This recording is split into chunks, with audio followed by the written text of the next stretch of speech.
فبأي آلاء ربكما تكذبان. تو یہ جو جاہل لوگوں نے اور یہ اسلام کا اور عجیب سے چیز بنا دی ہے نا، ہمارے ایک جاننے والے ڈاکٹر ہیں، وہ کہتے ہیں میں نے سنا تھا کہ نافرمان کی روح بہت مشکل سے نکلتی ہے اور جو نیک لوگ ہوتے ہیں ان کی روح آسانی سے نکلتی ہے. تو میں تو جب گیا یورپ میں تو میں نے بہت سے گوروں کو بڑے آرام سے مرتے ہوئے دیکھا اور بہت سے نیک لوگوں کو بڑی مشکل سے مرتے ہوئے دیکھا. تو یہ کیا ہے؟ تو کہہ رہے ہیں مجھے تو اسلام کے بارے میں اشکالات شروع ہو گئے. میں نے کہا آپ نے جن سے یہ تقریر سنی ہے نا کہ نیک لوگ کی روح آرام سے نکلتی ہے، بروں کی مشکل سے نکلتی ہے، انہوں نے آدھی بات بتائی ہے، پوری نہیں بتائی. میں نے کہا یہ تو صحابہ کے دور میں نے کہا اگر آپ حدیثیں پڑھ لیتے، ایک آیت سے کبھی تھوڑی مسئلہ حل ہوتا ہے. آپ کسی کی ایک بات لے رہے ہیں، دوسرے موقع پہ جو اس نے تشریح کی ہے وہ آپ نہیں لے رہے. میں نے کہا معاذ اللہ، اگر کسی کی کوئی موت کی کسی کو بہت تکلیف ہو رہی ہے، یہ اس معاذ اللہ اس کے برے ہونے کی علامت ہے، تو یہ تو پھر کفر ہے. احادیث میں آتا ہے کہ آپ صلی اللہ علیہ وسلم کو موت کی تکلیف دوسروں سے زیادہ ہوئی ہے. آپ صلی اللہ علیہ وسلم فرمایا اوعکو کما یوعکو رجلان منکم، مجھے بخار میں اتنی تکلیف ہوتی ہے جتنی تم میں سے 2 آدمیوں کو ہوتی ہے. آپ پر جب بیماری آتی تھی نا، آپ کو تکلیف دوسروں سے زیادہ ہوتی تھی. اور امی عائشہ رضی اللہ تعالی عنہا فرماتی ہیں کہ نبی صلی اللہ علیہ وسلم کا سر مبارک میری گود میں تھا جب آپ کی روح نکلی ہے، اور آپ کی جو میں نے موت کی تکلیف دیکھی ہے، جس شدت میں آپ جس تکلیف میں تھے، اس کے بعد مجھے کسی کی موت کی جو آسانی سے کوئی دنیا سے گیا ہو نا، اس کے مرنے پر مجھے کبھی رشک نہیں آیا. رشک کا کیا مطلب؟ کہ بھئی یہ اتنی آسانی سے چلا گیا تو اس کا مطلب یہ زیادہ اچھا تھا، اور معاذ اللہ آپ صلی اللہ علیہ وسلم کے اعمال کم تھے، تو یہ تو ممکن نہیں ہے نا. کہتے ہیں مجھے کبھی کسی پہ رش نہیں آیا کہ آرام سے مر گیا تو بہت نیک ہوگا. ٹھیک ہے نا، بہت مشکل ہے سمجھانا. امی عائشہ فرماتی ہیں کہ یعنی امی عائشہ کی حدیث کا مفہوم بیان کر رہا ہوں کہ نبی صلی اللہ علیہ وسلم کی موت کے وقت جو تکلیف کی حالت تھی، اس کو جب سے میں نے دیکھا ہے، تو امی عائشہ کی بات کا خلاصہ یہ ہے کہ اب اگر میں کسی کو دیکھتی ہوں نا کہ آرام سے روح نکل رہی ہے، یعنی آرام سے مر رہا ہے، دنیا سے جا رہا ہے، تو مجھے اس پہ رش نہیں آتا کہ وہ بہت نیک ہوگا. کیا مطلب؟ اس کا نیک عمل سے تعلق بولتے کیوں نہیں ہے. لیکن ہمارے ہاں سارا مدار کس پر ہے؟ مرنے کے بعد شکل کیسی ہے اس کی؟ آڑا ترشا ہو گیا تو جہنم میں جا رہا ہے، اس کا مطلب. اور اگر مرا ہوا ہے، دانت کھلے میں، ایسا لگ رہا ہے مسکرا رہا ہے، تو سیدھا کہاں جا رہا ہے؟ او بھائی، اگر خدا نخواستہ کوئی لکوے کا مریض تھا، کوئی فالج کا مریض تھا، وہ تو مرے گا تو اس کا تو بیچارے کا ہوگا تھوڑا سا چہرہ بھی ٹیڑھا ہو سکتا ہے، کچھ بھی ہو سکتا ہے، نیک لوگوں کا بھی ہو سکتا ہے. تو مدار کس پر ہے؟ اعمال پر. اور نیک لوگوں کو بعض دفعہ موت کے وقت ڈبل تکلیف دی جاتی ہے. ایک تو اس لیے دی جاتی ہے، یا تو اس لیے کہ کوئی گناہ ان کا باقی رہ گیا ہوتا ہے. اللہ کیا کہتے ہیں؟ بھائی قبر میں جانے سے پہلے اس کو ہمارے پاس دھلا کے لے کے آؤ، صاف ستھرا ہو کے. اب ہمارے پاس آ رہا ہے تو اب ہم نہیں چاہتے کہ اس کے گناہوں کی گٹھری ہو، اس کو پاک صاف کر کے لے. میں نے بڑے بڑے بزرگ دیکھے جن کو آخری وقت میں بہت مصیبت میں گزری ان کی، یعنی زندگی کے آخری ایام، بیٹیوں کی ٹینشن، کسی بیٹی کو طلاق ہو گئی، وہ گھر آ گئی، کوئی اور مسئلہ ہو گیا، تو بڑی ٹینشن میں آخری وقت. لیکن وہ زبان سے کیا کہتے تھے؟ شکر، کہ یار شاید اللہ تعالیٰ ہمارے گناہوں کو معاف کرنا چاہتا. اولاد کی حدیث میں آتا ہے کہ انسان کو اس کی گھر والی کی طرف سے، اس کی اولاد کی طرف سے، اس کے جسم کی طرف سے تکلیفیں پہنچتی رہتی ہیں اور اس کے گناہ معاف ہوتے رہتے ہیں، حتی لقی اللہ طاہرا مطہرا، جب اللہ کے پاس آتا ہے نیٹ کلین، بالکل گناہوں سے پاک صاف ہو کے. لیکن یہ تکلیف وہ ہوتی ہے جس میں صبر کی توفیق بھی ملتی ہے، کیونکہ اللہ دے رہا ہے نا تکلیف، اور اللہ سزا کے طور پہ نہیں بلکہ کفارے کے طور پہ، تاکہ ہمارے پاس آئے تو صاف ستھرا ہو گئے. تو اس تکلیف میں پھر صبر کی توفیق، اس لیے علماء کہتے ہیں جس تکلیف میں صبر کی توفیق مل رہی ہے سمجھ لو یہ رحمت ہے. یہ کیا ہے؟ رحمت. یہ اللہ آپ کو بنانا چاہ رہا ہے کچھ. اب لوگ کہتے ہیں یہ والی تکلیف کیوں، وہ والی کیوں نہیں آئی، یہ تو بہت زیادہ ہو گئی. تو بھائی اللہ سے کوئی نہیں لڑ سکتا, وہ جو دے رہا ہے وہ اس پہ صبر کرو. اسی کو کہتے ہیں تقدیر پر رضا, کہ جو اللہ نے مقدر کیا ہے بس ہم اس پہ کیا ہیں, کوشش کریں گے, اللہ سے عافیت مانگیں, اے اللہ ہمیں تکلیفیں نہیں چاہیے, ہم تو ویسے ہی کمزور ہیں, ایسا نہ ہو تکلیف میں اور ہی نافرمانی پہ نہ آ جائیں, ہمیں تو خوشیوں بھری زندگی چاہیے, اور اللہ ان خوشیوں میں شکر کی توفیق دے کے گناہ معاف کر دے, ٹھیک ہے نا. جیسے لوگ حکیم کے پاس جاتے ہیں, حکیم صاحب کے پاس 2 طریقے ہوتے ہیں علاج کے. ایک طریقہ تو یہ کہ بھائی یہ کڑوی گولی ہے, 2-3 کھاؤ گے فٹ فاٹ ہو جاؤ گے, اس میں یہ بھی پرہیز, یہ بھی پرہیز, یہ بھی پرہیز. اور ایک طریقہ ہوتا ہے بھائی دودھ جلیبی کھاؤ, علاج لمبا ہو جائے گا, لیکن وہ دوا میں کیا ہے, دودھ جلیبی. تو آپ کہتے ہو بھائی یہ دودھ جلیبی والا مجھے دے دو, ٹھیک ہے لمبا علاج کروا لوں گا, فائدہ دیر سے ہوگا, لیکن میں یہ کریلے کا جوس نہیں پی سکتا. تو ہم نالائق لوگ ہیں, شکر سے بھی انسان کے ترقی ہوتی ہے, تو اللہ سے یہی مانگنا چاہیے اللہ ہمیں نعمتیں دے, تکلیفوں سے بچا, اور شکر کی توفیق دے تاکہ ہمارے درجات بلند ہو. تو شکر کے بھی تو بڑے فضائل ہیں نا. تو مانگنے تو کیونکہ عبدیت اور غلامی کا تقاضا یہ ہے کہ اللہ سے عافیت مانگی جائے, لیکن اللہ تکلیف دے دے تو اس پہ صبر. تو ہمارے نبی صلی اللہ علیہ وسلم کو ہاں یا تو اس لیے تکلیف ہوتی ہے گناہ معاف, یا اس لیے کہ درجات بلند. اللہ چاہتا ہے کہ بھئی یہ دنیا آزمائش کی جگہ ہے, جب آخرت میں آنا تو اتنا تجھے نوازوں. تو ہمارے نبی صلی اللہ علیہ وسلم جنت میں آخرت میں سب سے اعلیٰ مقام کس کا ہوگا, سید الانبیاء محمد صلی اللہ علیہ وسلم کا, حضرت آدم سے بھی زیادہ, نوح علیہ السلام سے بھی زیادہ. تو اللہ نے فرمایا کہ آپ کو پروٹوکول دینے کے لیے آخری جو اب آپ کا آخرت کا سفر ہے نا, اس میں مادی تکلیف آپ کو دوسروں سے زیادہ دی جائے گی.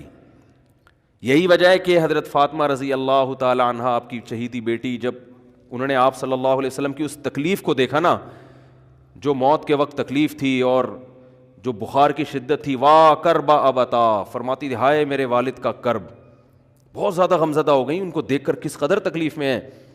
تو آپ صلی اللہ علیہ وسلم نے فرمایا لا کرب علی ابیک بعد الیوم. کیسے تسلی کے جملے.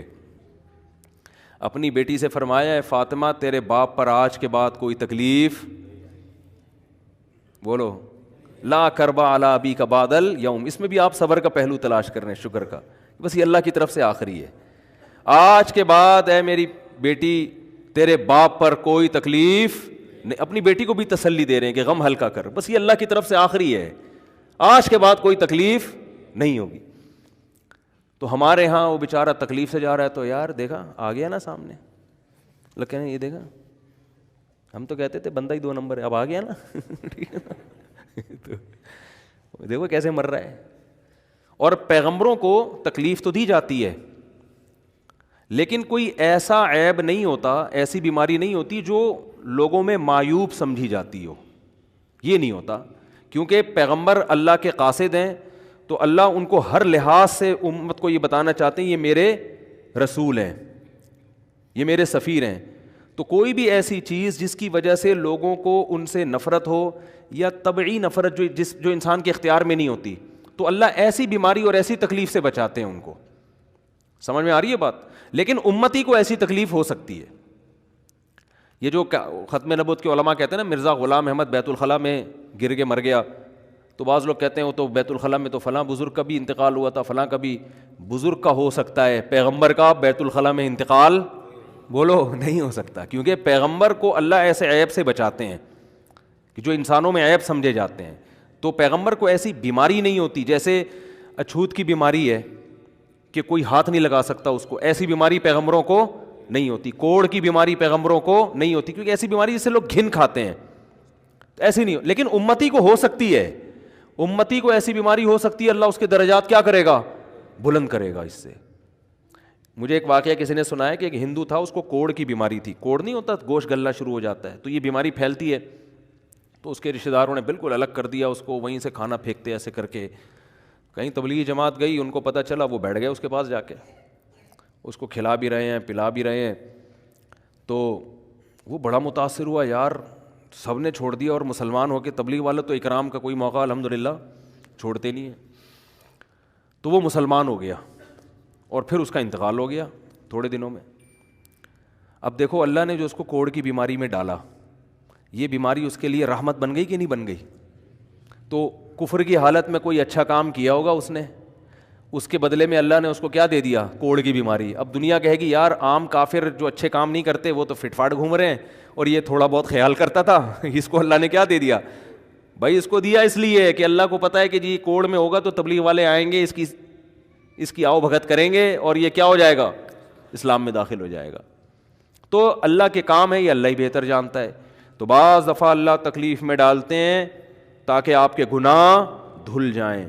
تو اس لیے موت کی جو تکلیف ہے نا, اچھا اور عین ممکن ہے کوئی بہت بڑا بدماش ہو, بڑے آرام سے مر جائے وہ, اور مرنے کے بعد ایسی خوبصورت اسکن ہو جائے اس کی, کیونکہ اسکن کی اچھے یا برے ہونے کا تعلق موسم سے ہے. جینے ٹھیک ہے نا, جس کو برین ہیمریج ہوتا ہے تو چہرہ خراب ہوتا ہے, چاہے وہ نمازی ہو. میں نے ایسے پکے نمازیوں کو جن کی نماز کی حالت میں ڈیتھ ہوئی ہے, ان کو دیکھا موت کے بعد ان کا چہرہ کالا ہو گیا.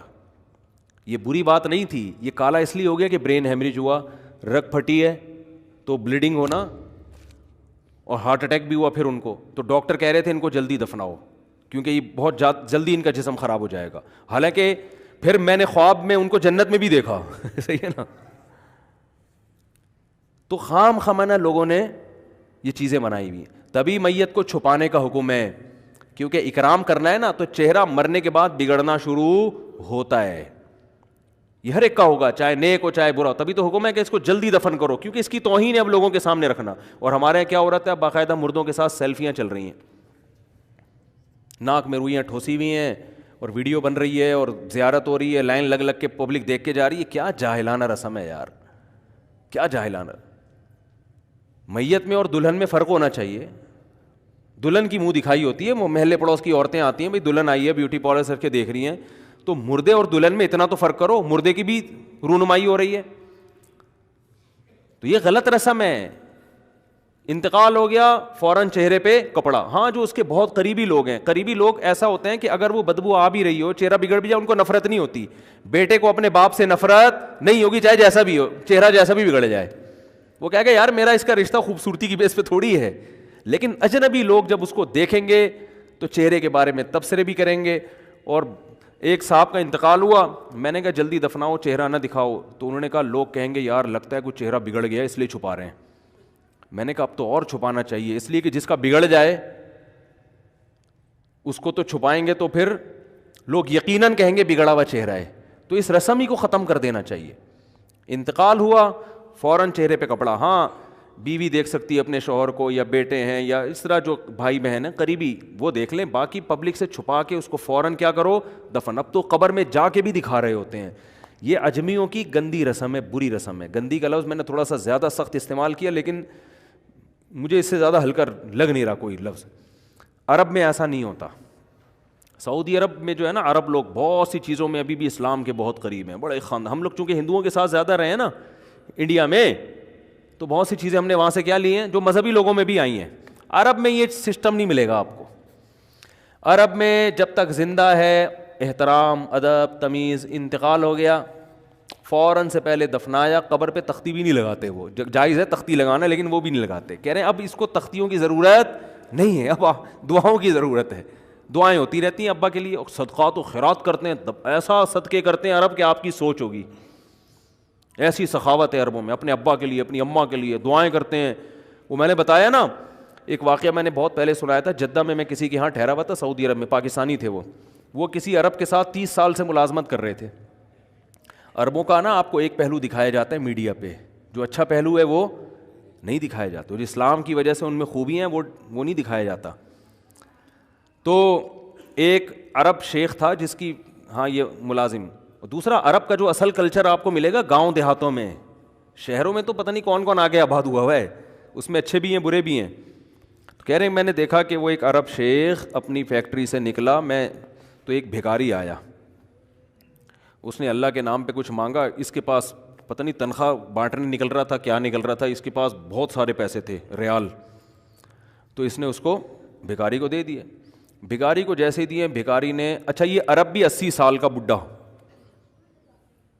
تو اس بھکاری نے اس کے عربی کے ماں باپ کو دعائیں دینا شروع کر دیں دل سے نا. کوئی پاکستانی تھا ہوا بڑا ڈیڑھ ہوشیار, دعائیں دی, اللہ کہہ رہے تمہارے ابا کی مغفرت ہو جائے, اللہ کہہ رہے. تو وہ عرب کو اتنا اچھا لگا, اس نے اور دے دیا. پھر وہ شروع ہو گیا تو اللہ کرے تمہارے ابا وہ پھر اور دے دی. کہہ رہے ہیں اتنے پیسے اس بھکاری کو دے دیے. میں نے کہا یار یہ تو لاکھوں پتی بن گیا ہے, سارے پیسے ختم ہو گئے اس کے پاس, اور وہ گھنا دعائیں دیتا جا رہا ہے. وہ جو گھنا تھا نا وہ کیا کر رہا ہے, وہ بھی گھنا بن کے طبیعت سے دعائیں دے رہا ہے. وہ رونا بھی آ جاتا ہے پاکستانیوں کو, آپ کو پتہ ہے. تو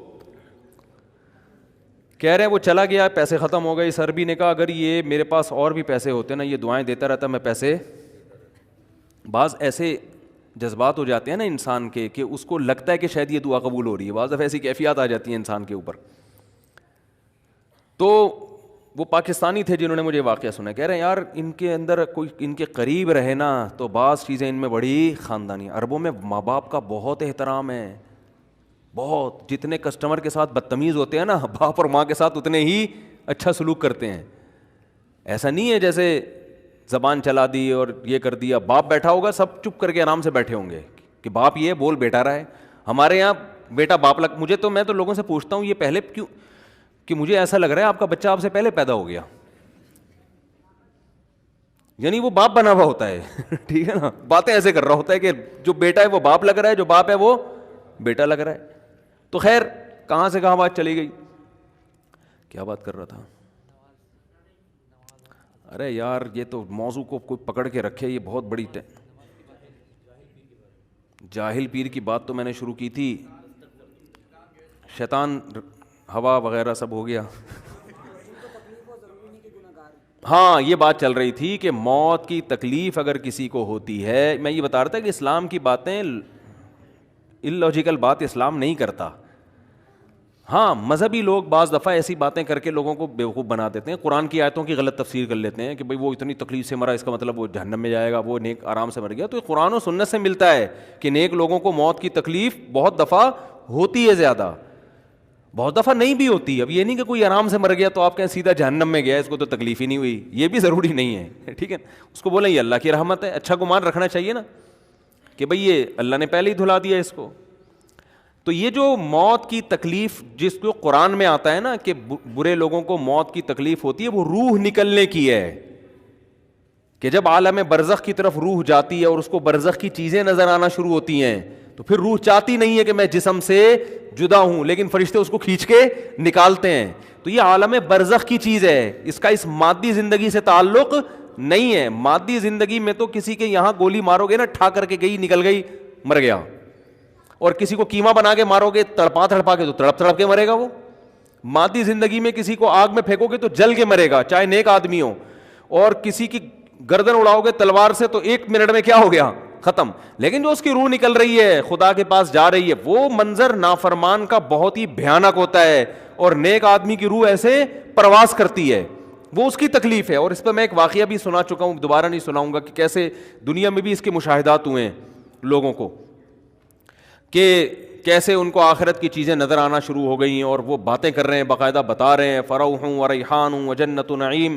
یہ جو قرآن میں آتا ہے نا, فرشتے آتے ہیں اور اس کی روح قبض کرتے ہیں, تو وہ بعض دفعہ اللہ دنیا میں بھی دکھا دیتے ہیں